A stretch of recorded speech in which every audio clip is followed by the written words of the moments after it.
ഇന്ന് പേപ്പറിൽ വന്നതായിട്ടുള്ളൊരു വാർത്ത നമ്മെ എല്ലാവരെയും ആകർഷിച്ചതായുള്ള ഒന്നാകുന്നു. നവജാത ശിശുവായിട്ടുള്ള അലിൻ ഷെറിൻ എബ്രഹാം പെട്ടെന്ന് ഒരു റോഡ് ആക്സിഡൻറ്റിനെ തുടർന്ന് വിവിധ ആശുപത്രികളിലൊക്കെ അഡ്മിറ്റഡ് ആകുകയും അമൃത ആശുപത്രിയിൽ വെച്ച് മസ്തിഷ്ക മരണം ഉണ്ടായി എന്ന് കേട്ടതായുള്ള അവസരത്തിൽ 4 പേർക്ക് ജീവൻ നൽകുവാൻ തക്കവണ്ണം അവയവദാനങ്ങൾ നൽകുകയും ചെയ്തതായിട്ടുള്ള വാർത്തയാണ്.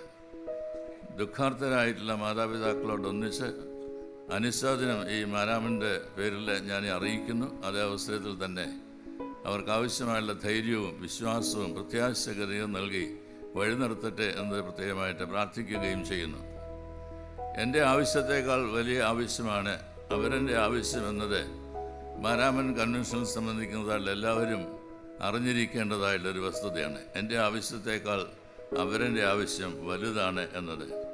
അവയവദാനം എന്ന് പറയുന്നത് നമുക്കെല്ലാവർക്കും ചെയ്യുവാൻ കഴിയുന്നതായിട്ടുള്ള ഒന്നാണ്. അത് ചെയ്യുന്നതിനായിട്ട് താല്പര്യപ്പെടണം എന്നത് ഈ തരുണത്തിൽ ഓർമ്മപ്പെടുത്തുന്നതിനായിട്ടാണ് ഞാനിവിടെ നിൽക്കുന്നത്. ചെറു ശിശുവിൻ്റെ അവയവങ്ങൾ ദാനം ചെയ്തതിലൂടെ 4 ജീവിതമാണ് സമൃദ്ധിയായുള്ള ജീവനിലേക്ക് പ്രവേശിക്കുവാൻ ഇടയായിട്ട് തീരുന്നത്.